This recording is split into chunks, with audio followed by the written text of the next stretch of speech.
Lincoln understood who was really pulling the strings and what was at stake for the American people. This is how he explained his rationale. The government should create, issue, and circulate all the currency and credit needed to satisfy the spending power of the government and the buying power of consumers.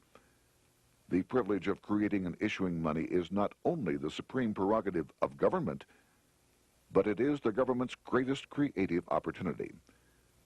By the adoption of these principles, the taxpayers will be saved immense sums of interest. Money will cease to be master and become the servant of humanity. A truly incredible editorial in the London Times explained the central banker's attitude towards Lincoln's greenbacks. If this mischievous financial policy, which has its origins in North America, shall become indurated down to a fixture, then that government will furnish its own money without cost. It will pay off debts and be without debt. It will have all the money necessary to carry on its commerce. It will become prosperous without precedent in the history of the world. The brains and wealth of all countries will go to North America. That country must be destroyed, or it will destroy every monarchy on the globe.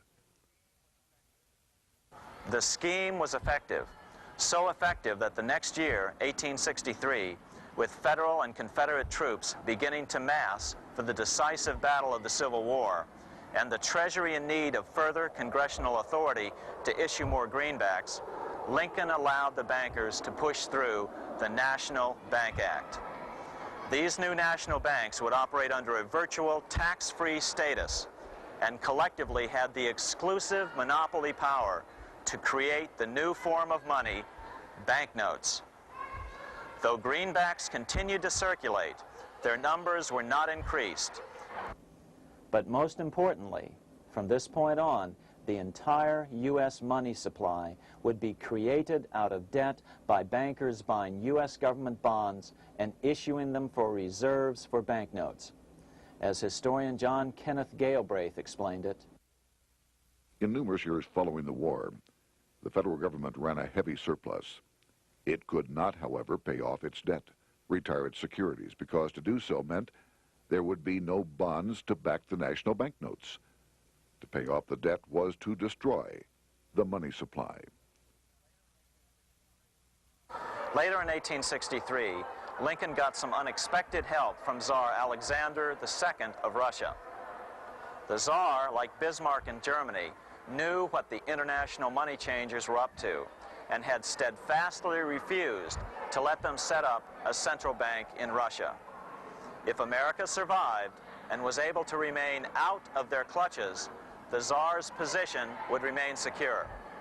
If the bankers were successful at dividing America and giving the pieces back to Great Britain and France, both nations under control of their central banks, eventually they would threaten Russia again.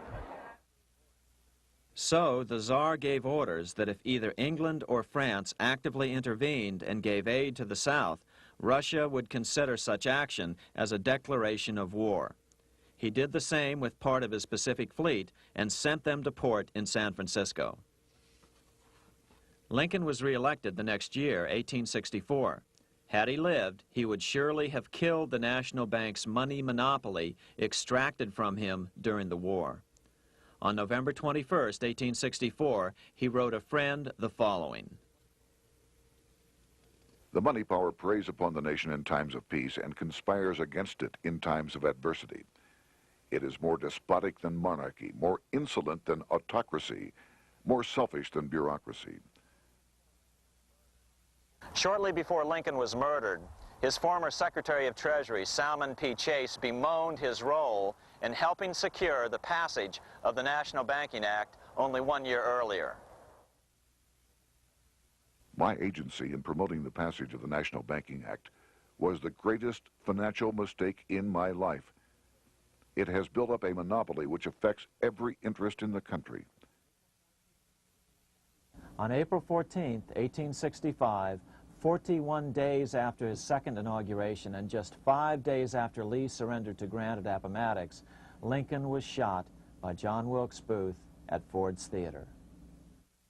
Bismarck, Chancellor of Germany, lamented the death of Abraham Lincoln. The death of Lincoln was a disaster for Christendom.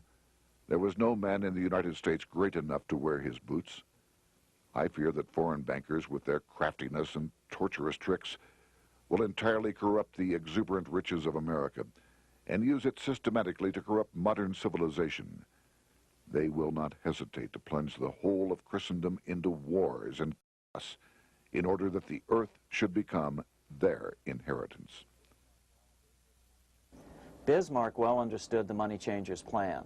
Allegations that international bankers were responsible for Lincoln's assassination surfaced in Canada 70 years later in 1934. Gerald G. McGeer, a popular and well-respected Canadian attorney, revealed this stunning charge in a 5-hour speech before the Canadian House of Commons, blasting Canada's debt-based money system. Remember, it was 1934, the height of the Great Depression, which was ravaging Canada as well. McGeer had obtained evidence deleted from the public record, provided to him by Secret Service agents at the trial of John Wilkes Booth after Booth's death. McGeer said it showed that Booth was a mercenary working for the international bankers. According to an article in the Vancouver Sun of May 2nd, 1934, Abraham Lincoln, the martyred emancipator of the slaves, was assassinated through the machinations of a group representative of the international bankers who feared the United States president's national credit ambitions. There was only one group in the world at that time who had any reason to desire the death of Lincoln. They were the men opposed to his national currency program and who had fought him throughout the whole Civil War on his policy of greenback currency. Interestingly, McGeer claimed that Lincoln was assassinated not only because international bankers wanted to reestablish a central bank in America, but because they also wanted to base America's currency on gold. Gold they controlled. In other words, put America on a gold standard. Lincoln had done just the opposite by issuing U.S. notes, greenbacks, which were based purely on the good faith and credit of the United States. The article quoted McGeer as saying, "They were the men interested in the establishment of the gold standard and the right of the bankers to manage the currency and credit of every nation in the world. With Lincoln out of the way, they were able to proceed with that plan and did proceed with it in the United States. Within 8 years after Lincoln's assassination, silver was demonetized and the gold standard money system set up in the United States." Not since Lincoln has the U.S. issued debt-free United States notes. These red-sealed bills, which were issued in 1963, were not a new issue from President Kennedy, but merely the old greenbacks reissued year after year. In another act of folly and ignorance, the 1994 Regal Act actually authorized the replacement of Lincoln's greenbacks with debt-based notes. In other words, greenbacks were in circulation in the United States until 1994. Why was silver bad for the bankers and gold good? Simple. Because silver was plentiful in the United States. It was very hard to control. Gold was, and always has been, scarce. Throughout history, it has been relatively easy to monopolize gold, but silver has historically been 15 times more plentiful. With Lincoln out of the way, the money changers' next objective was to gain complete control over America's money. This was no easy task. With the opening of the American West, silver had been discovered in huge quantities. On top of that, Lincoln's greenbacks were generally popular. Despite the European central bankers' deliberate attacks on greenbacks, they continued to circulate in the United States, in fact, until a few years ago. According to historian W. Cleon Skousen, right after the Civil War, there was considerable talk about reviving Lincoln's brief experiment with the constitutional monetary system. Had not the European Money Trust intervened, it would have no doubt become an established institution.